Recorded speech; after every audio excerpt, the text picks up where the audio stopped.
किसके लिए कृतज्ञ हैं? क्या आप हर दिन छोटी छोटी बातों के लिए भी परमेश्वर को धन्यवाद देते हैं? मैं एक दिन सोच रही थी कि उन लोगों का क्या हाल होता होगा जो चल फिर नहीं सकते और जिन्हें जिन्हें इस्तेमाल करनी पड़ती है एक व्हील चेयर। आधी रात को बिस्तर से उठने के लिए भी उन्हें जरूरत पड़ती है। मैं कहती हूँ परमेश्वर का धन्यवाद कि मैं अभी भी देख सकती हूँ और अभी भी काम कर सकती हूँ। मैं अभी भी देख सकती हूँ। परमेश्वर का धन्यवाद कि मेरा जीवन अच्छा फल दे रहा है। ऐसा बहुत कुछ है कृतज्ञ होने के लिए, और हम जितनी ज्यादा कृतज्ञ होते हैं उतने प्रसन्न होते हैं और शैतान उतना ही क्रोधित होता है। कृतज्ञ होइए और धन्यवाद कीजिए। कृतज्ञ होइए, हर दिन कीजिए, इसे आपके जीवन का हिस्सा बनाइए। हमें हर सुबह स्वयं को परमेश्वर को समर्पित करना चाहिए। आइए भजन 25:1 की ओर चलते हैं। समर्पण के बारे में फिर लिखा है, हमें हर दिन वो करना है। हे यहोवा, मैं अपने मन को तेरी ओर उठाता हूँ। हर सुबह से ये करना बढ़िया होता है, बैठकर, खड़े होकर, घुटने टेक कर या जैसी भी आपको सुविधा महसूस हो। अपने हाथ ऊपर उठाइए और कहिए, मैं हाजिर हूं प्रभु, मैं आपका हूं, मैं आपका हूं प्रभु। मेरा मुंह इस्तेमाल करो, मेरा मुंह इस्तेमाल करो, मेरा मन इस्तेमाल करो, मेरे हाथ इस्तेमाल करो, मेरे पैर इस्तेमाल करो, मेरी आंखें इस्तेमाल करो, मेरे कान इस्तेमाल करो। मेरी दौलत आपकी है। मैं स्वयं को आपके हवाले करता हूं, आपको समर्पित करता हूं। हम बहुत समय राह देखने में गुजारते हैं, परमेश्वर को यह बताते हुए कि हम क्या कर रहे हैं। मुझे यह पसंद है जो मसीहियों में, जो पौलुस ने मसीहियों के बारे में कहा था। उन्होंने कहा वो जितना हो सके उतना पैसों के द्वारा मदद करते हैं, परंतु स्वयं को भी देते हैं प्रभु को। ध्यान दीजिए, पैसा देना बहुत आसान होता है स्वयं को देने के मुकाबले। आज सुबह जब मैंने परमेश्वर से पूछा कि क्या वो कोई काम मुझसे करवाना चाहते हैं, तो मैंने कहा मुमकिन है मुझे वो अच्छा ना लगे जो वो कहें। आज बढ़िया जवाब मिला, अपना आनंद उठा। जी हां, किसे पता है कल क्या आज्ञा मिलेगी। आप मुझे सुन रहे हैं ना? मैं जानती हूं कि आप सारे शायद सोचेंगे, या शायद कोई सोच रहा होगा, देखिए मेरे पास वो सब करने के लिए टाइम नहीं है, मुझे सोना है। मुझे वो करने के लिए कितने बजे उठना होगा? देखिए, आप जानते हैं आप वही करेंगे जो आप करना चाहते हैं, चाहे मैं जो भी कहूं, पर मेरी बात मानिए। आपको समय पर सोना चाहिए ताकि सुबह उठ सकें।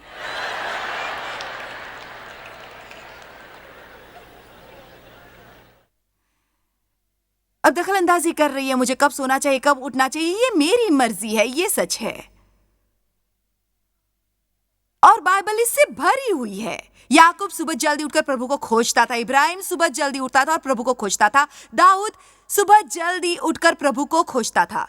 यीशु जल्दी उठते थे, जैसी उनकी आदत थी, और एकांत में जाकर प्रार्थना करते थे। मैं आपसे सिर्फ इतना कहना चाहूंगी कि यदि आप परमेश्वर के साथ समय नहीं गुजारेंगे, आपका हर दिन दुखद होगा। आपके जीवन में दुखों की कोई कमी नहीं होगी। आपको एक के बाद एक दूसरा दुख मिलता रहेगा। कुछ बहुत अद्भुत होता है जब आप परमेश्वर को समय का पहला अंश देते हैं।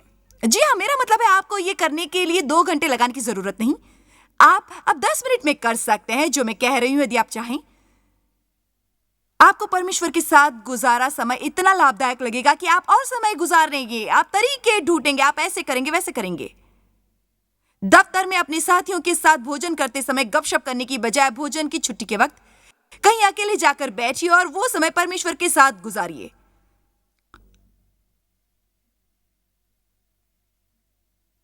पर मुझे कैसे पता चलेगा दफ्तर में क्या हो रहा है? मेरे पति लगातार कई सालों तक ट्रैफिक से बचने के लिए दफ्तर के लिए जल्दी निकल जाते थे। वो जल्दी पहुंचकर वो समय गुजारते थे बाइबल पढ़कर, और फिर भोजन के वक्त वो बाहर निकल जाते और वहां आसपास जाकर टहलते और प्रार्थना करते थे। ये उससे बहुत पहले की बात है, जब वो सेवकाई में थे। आप इस वक्त जो करते हैं उससे तय होता है कि आपके लिए भविष्य में कौन से द्वार खुलने वाले हैं। इसी वक्त अपनी आत्मिक वफादारी दिखाना आरंभ कर दीजिए। आत्मिक कपड़े पहन लीजिए और आत्मिक दुनिया में नग्न घूमना बंद कर दीजिए।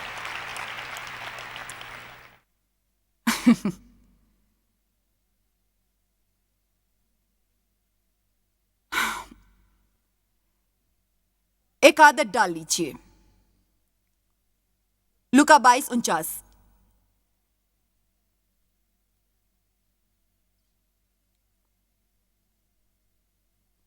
तब वो बाहर निकलकर अपनी रीति के अनुसार जैतून के पहाड़ पर गया। आदत। यदि आपकी यह करने की आदत नहीं है, फिर शुरुआत में यह कठिन होगा, पर यदि आपकी आदत पड़ जाएगी, आपको यह न करने पर कठिनाई होगी। तब वो बाहर निकलकर अपनी रीति के अनुसार जैतून के पहाड़ पर गया और चेले उसके पीछे गए। उस जगह पहुंचकर उसने उनसे कहा, प्रार्थना करो कि तुम बिल्कुल परीक्षा में न पड़ो। ये बहुत महत्वपूर्ण बात है जो मैं आपसे कर रही हूं। यदि हम अपने साथ थोड़ी सी ईमानदारी बरतेंगे, हमें पता चलेगा कि हमारी क्या कमजोरियां हैं। इस इंतजार में मत रहिए कि एक बार फिर प्रलोभन के आगे घुटने टेककर मुश्किल में पड़ने के बाद फिर प्रार्थना करके उससे मुक्त हो जाएंगे। पहले से प्रार्थना करें, तब प्रलोभन आए तो आप उसमें ना फंसें। आमीन। पहले से प्रार्थना कर लीजिए। यीशु चेलों से यही करवाने की कोशिश कर रहे थे। प्रार्थना करो कि तुम परीक्षा में न पड़ो। वो जानते थे कि चेलों के सामने कठिन हालात आने वाले थे। वो गंभीरता से सोच रहे थे, मैं जानता हूं तुम लोग उतने शक्तिशाली नहीं हो जितना स्वयं को समझते हो। तुम्हें प्रार्थना करनी चाहिए। तुम्हारे लिए जरूरी है कि तुम्हें 1-2 घंटों में यहां परमेश्वर की मदद प्राप्त हो। बाइबल के अनुसार जब वो प्रार्थना कर रहे थे, चेले सोए थे। देखिए, वो आगे बढ़कर परमेश्वर की इच्छा पूरी करने के लायक थे। उन पर बहुत दबाव था परमेश्वर की इच्छा न पूरी करने का, परमेश्वर की इच्छा से दूर भाग जाने का। फिर भी वो करने लायक हुए जो परमेश्वर उनसे चाहते थे। आमीन।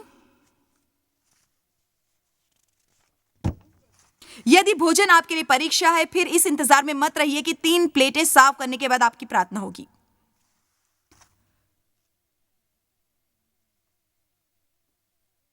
हर वक्त उसके बारे में प्रार्थना कीजिए।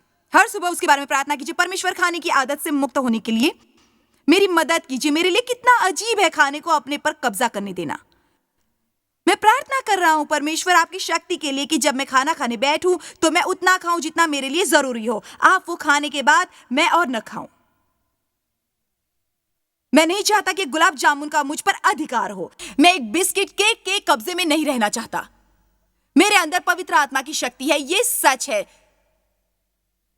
चाहे जो भी हो। चाहे जो भी हो, अपनी कमजोरी को पहचानिए। मैं हर दिन अपने मुंह के बारे में प्रार्थना करती हूं। हर दिन। परमेश्वर, मेरे मुंह पर नजर रखिए, कहीं मैं अपनी जुबान से कुछ उल्टा सीधा न कह दूं। मेरे मुंह से निकलने वाले शब्द, मेरे दिल में आने वाले विचार ऐसे हो जो प्रभु को भाते हों। मैं बहुत ज्यादा बुरी और कठोर बातें नहीं करती, पर मैं जानती हूं कि यह मेरे लिए कमजोर पक्ष हो सकता है, क्योंकि मैं बहुत जल्द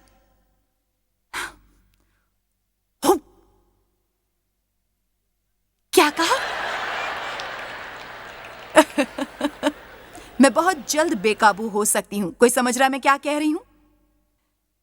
मुझे न सिर्फ उस वक्त बोलना होता है जब मैं स्टेज पर होती हूं, इसके अलावा भी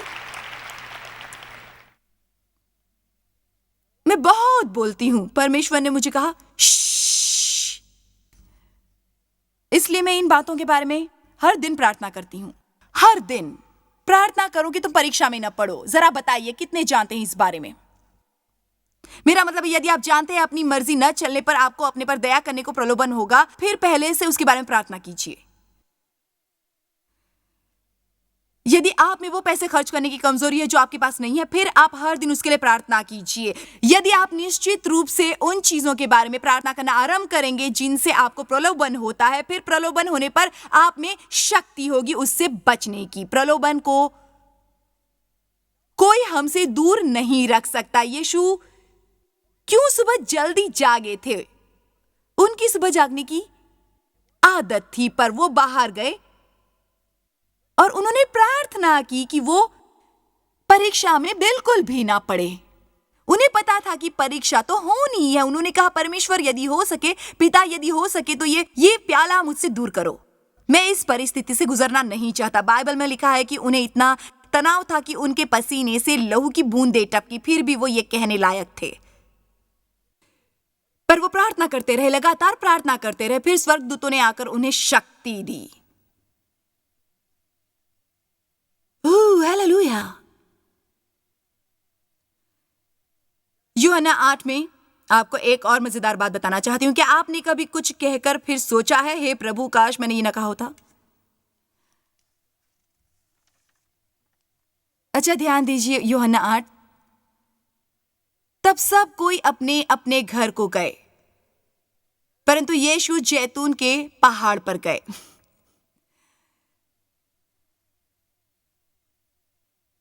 मैं कईयों के जीवन में दखल दे रही हूं। ठीक कहा ना? ठीक कहा ना? मैं उसमें दखल अंदाजी कर रही हूं बहुत ज्यादा। और भोर को फिर मंदिर में आया और सब लोग उसके पास आए और वो बैठकर उन्हें उपदेश देने लगे। तब शास्त्री और फरीसी एक स्त्री को लाए जो व्यभिचार में पकड़ी गई थी और उसको बीच में खड़ी करके यीशु से कहा, हे गुरु, ये स्त्री व्यभिचार करते हुए पकड़ी गई है।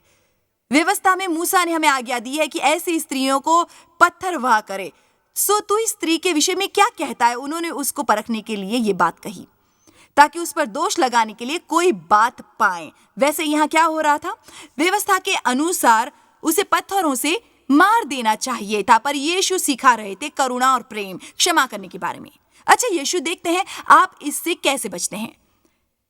यदि आप कहेंगे इस पर रहम करो और इसे क्षमा करो, फिर आप वो नियम तोड़ेंगे जिसके अनुसार इसे पत्थर मारने चाहिए। पर यदि आप कहेंगे कि इसे पत्थर मारो, फिर आप एकदम उससे विपरीत हैं जो आप सिखाते हैं कि हमें रहम और दया करनी चाहिए।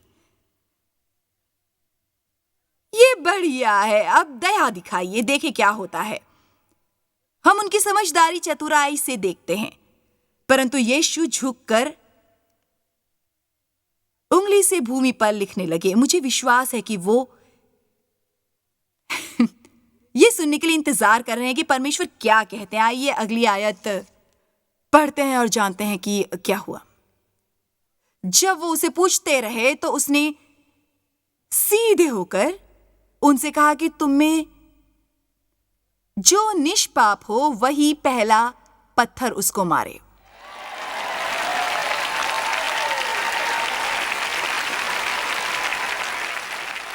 इसलिए ये कहकर उन्होंने व्यवस्था पूरी की और अपनी शिक्षाओं पर भी अमल किया। मैं नहीं मानती कि उसके पास वो जवाब होता यदि सुबह जल्दी उठकर जैतून के पहाड़ पर न गए होते। देखिए, मुझे एक बात पर विश्वास है, आप जानते होंगे मुझे हर दिन कई फैसले करने पड़ते हैं। देखिए, जब कोई व्यक्ति मेरी तरह टीवी पर आता है तो आप जहां जाते हैं कोई आपको पहचान लेता है, और उनमें से वो लोग जो मुझे कुछ कहते हैं उनके मुकाबले में बहुत कम होते हैं जो नहीं कहते। मेरा मतलब है, मैं ये करना चाहती हूं पर मेरा सही बर्ताव करना जरूरी है, और ऐसा नहीं कि मैं नहीं करना चाहती। और ये सच है, मैं अनैतिक जीवन नहीं जी सकती। मुझे वैसा जीवन जीना है जैसा मैं लोगों से कहती हूं कि वो जिए। मैं ये तभी जान पाई जब परमेश्वर के साथ समय गुजारा।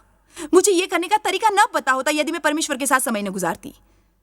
मुझे अपने आप से डर लगता है, और मेरे ख्याल से आपको भी डरना चाहिए। मेरे ख्याल से हमें अपने से डरना चाहिए, परंतु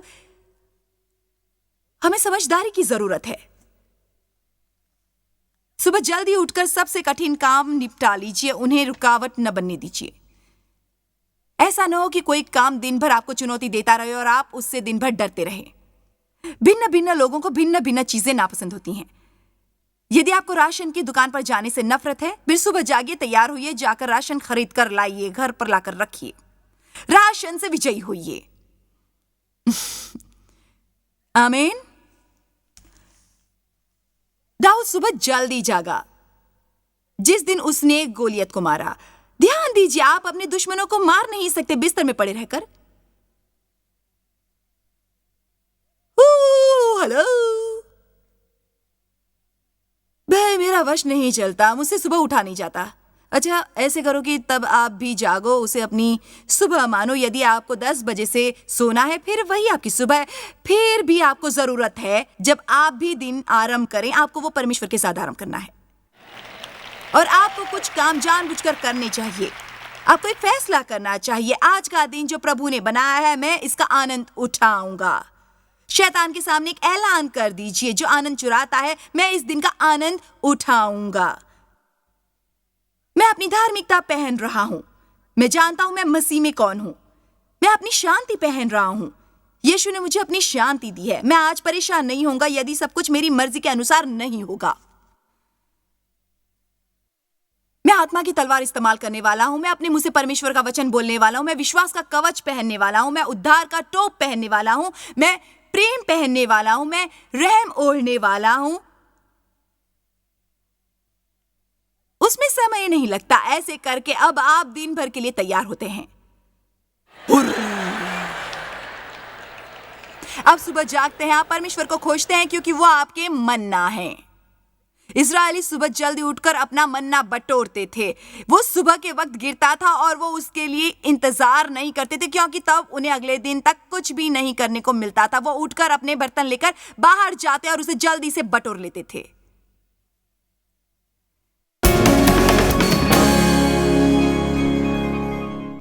मैं सचमुच मानती हूं कि न सिर्फ यहां बल्कि शायद दुनिया में कई हजार लोग होंगे या टीवी द्वारा देखने वाले लाखों लोग होंगे जिनके लिए मैं अब जो बताने वाली हूं उनकी समस्याओं का हल है। ऐसा नहीं कि आप नहीं जानते आपको क्या करना चाहिए। आपने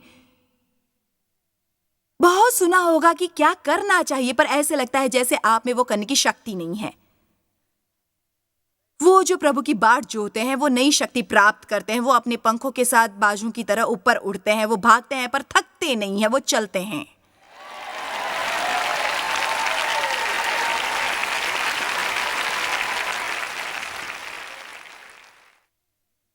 कठिन कामों के साथ पहले निपटारा कर लो। इब्राहिम उस दिन सुबह जल्दी जागा जब परमेश्वर ने उन्हें अपने इकलौते पुत्र का बलिदान देने को कहा। मैं होती तो ऐसे दिन पर जागती ही नहीं। पर नहीं, बाइबल के अनुसार वो सुबह जाग गए। मेरा मतलब है, यदि सुबह जागना इतना महत्वपूर्ण न होता, यदि सुबह उठकर चाहे आपकी सुबह जब भी हो परमेश्वर के सामने धार्मिक ठहराया जाना महत्वपूर्ण न होता, फिर पूरी बाइबल में यह न लिखा होता हर सुबह अपने मन को तैयार करो। आप वो ना भुला दे जो आपको बताने के लिए मैं तैयार हो रही हूं। इस वक्त हर सुबह कुछ मिनट निकालकर अपने साथ मुलाकात कीजिए। इसके लिए आपको बैठकर अपने साथ बात करनी चाहिए। स्वयं से बात करना बहुत अच्छी बात होती है। कुलुस्सियों 3:1-3 के अनुसार स्वर्गीय वस्तुओं पर ध्यान लगाओ। इसलिए आप अपना ध्यान लगाते हैं। अपने को सही सोच के साथ सुसज्जित कर लो कि यदि आपको परमेश्वर को प्रसन्न करने के लिए कष्ट भी उठाना पड़े तो आप वो उठाएंगे। लिखा है अपने को सही सोच से सुसज्जित कीजिए। पहले से सोच लीजिए, चाहे आज मुझे परमेश्वर को प्रसन्न करने के लिए जो भी करना पड़े मैं करूंगा। चाहे मुझे कोई बलिदान करना पड़े मैं परमेश्वर को प्रसन्न करने के लिए करूंगा। मैं शांति प्रिय बनूंगा और शांति कायम रखने वाला बनूंगा। मैं किसी बात पर अड़ूंगा नहीं। यदि मेरी इच्छा पूरी नहीं हुई मैं समझौता करूंगा और तब भी प्रसन्न रहूंगा। आपको देखकर लग रहा है जैसे आप कुछ समझ नहीं रहे हैं। जैसे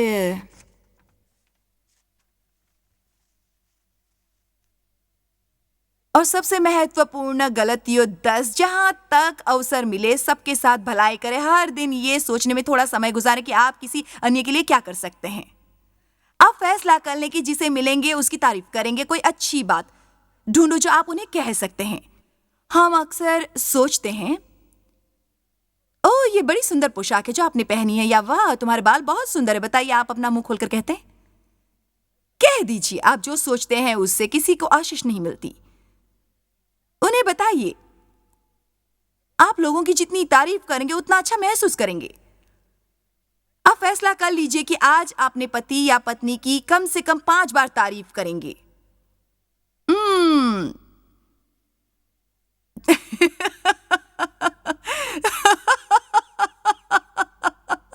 लगता है किसी पुरुष को यह बात अच्छी नहीं लगी।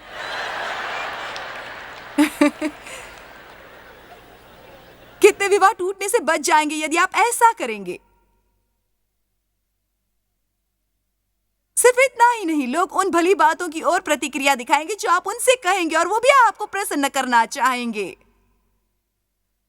आप अपने को नापसंद चीजों के बारे में सिर्फ शिकायत नहीं करते। क्या कोई मुझे सुन रहा है? मैं अब अपनी इच्छाओं और भावनाओं के द्वारा नहीं जीती, मैं कुछ काम करने का फैसला करती हूँ। मैंने दृढ़ फैसला किया है, मैं अपने जीवन का आनंद उठाऊंगी और मैं शांति प्राप्त करके ही रहूंगी। मैं बंधन में जीवन नहीं गुजारूंगी और यदि कोई आजाद हो सकता है वो मैं होंगी।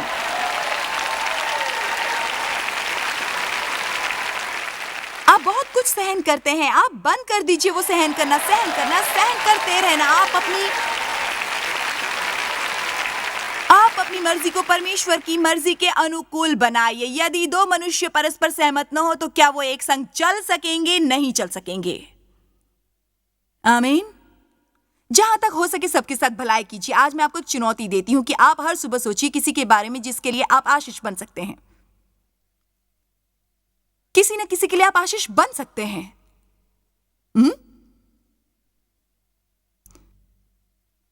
आपको सिर्फ अपने घर में नजर मारने की जरूरत है। आपके पास इतनी वस्तुएं हैं कि आप नहीं जानते उसका क्या करें।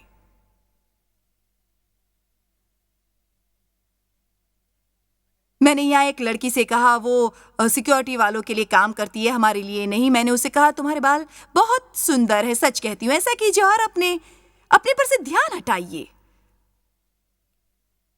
पर मेरा क्या होगा, मेरा क्या होगा, मेरा क्या होगा, मेरा क्या होगा?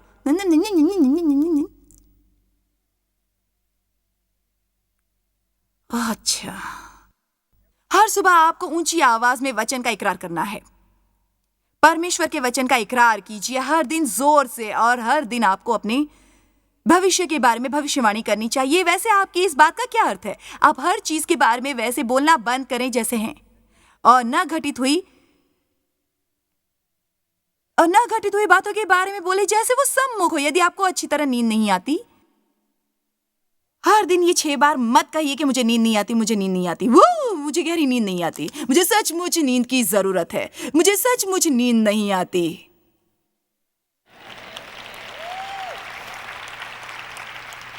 नहीं, आप रात को अच्छी तरह सोए नहीं थे। अपने होठ सी लीजिए। फिर जब भी आपको मौका मिला परमेश्वर के साथ बात कीजिए। आप ऊंची आवाज में कहिए ताकि शैतान भी सुन ले। धार्मिक मनुष्य को चैन की नींद आती है, मुझे विश्वास है। मैं हर रात गहरी नींद सोता हूं, हर रात। मुझे अच्छी नींद आती है। भाई, मुझे अब नींद आ रही है।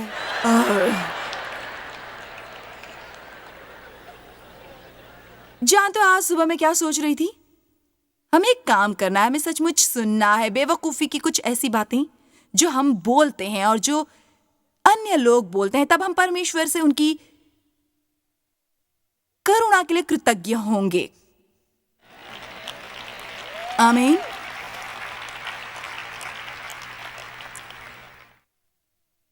अपने दिन की सही शुरुआत कीजिए। दूत परमेश्वर का वचन सुनते हैं। भजन 103:20। जब आप वचन बोलते हैं दूत सावधान हो जाते हैं।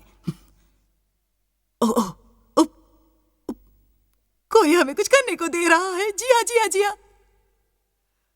आप में से कईयों को शायद 20 दूत मिले और वो बहुत उब गए हैं। वो सबसे ज्यादा उबे हुए दूत है विश्व में, क्योंकि आप कभी ऐसा कुछ नहीं करते जो उन्हें ऐसा कुछ दे जिसके साथ वो काम कर सकें।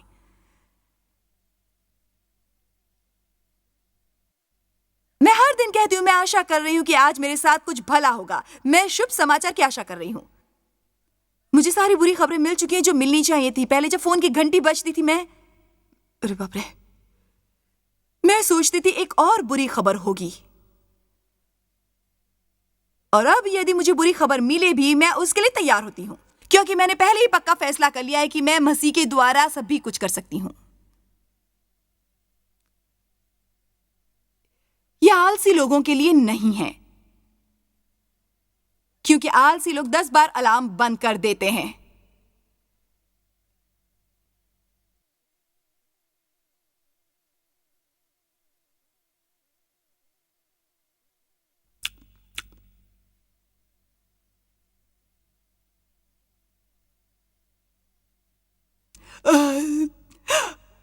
मेरे प्रभु,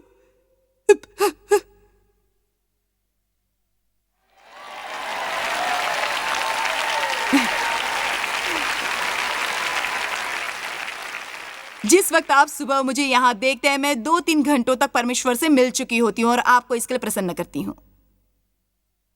क्योंकि ये सब बातें जो मैं कहती हूँ, जो आपकी मदद करती है, वो मुझे प्राप्त होती हैं। रोज परमेश्वर के साथ बैठकर 3 घंटों तक गपशप नहीं करती हूँ। ज्यादातर मौकों पर मैं ये भी महसूस नहीं करती कि वो वहां है, न मैं कुछ सुनती हूँ। बात सिर्फ इतनी सी है कि जब हम परमेश्वर को देते हैं सम्मान, उन्हें अपना वो समय देकर, फिर हम उन्हें अपने जीवनों में प्रकट होते देखते हैं। देखिए, मैं आपको प्रोत्साहित करना चाहती हूँ कि आप हर दिन परमेश्वर के साथ बात करना और अपने जीवन के लिए उनका मार्गदर्शन लेना आरंभ करें। भजन 5 दिन के अनुसार है, यहोवा भोर को मेरी वाणी तुझे सुनाई देगी। मैं भोर को प्रार्थना और एक बलिदान की तैयारी करके तेरी बाट जोहूंगा। याद रखिए, आपको परमेश्वर के साथ वो समय गुजारना है, उन्हें अपने दिन का पहला हिस्सा देकर, यदि वो मुमकिन हो, और वो बड़ी तब्दीली लाएगा। आपका आज का दिन बढ़िया गुजरे।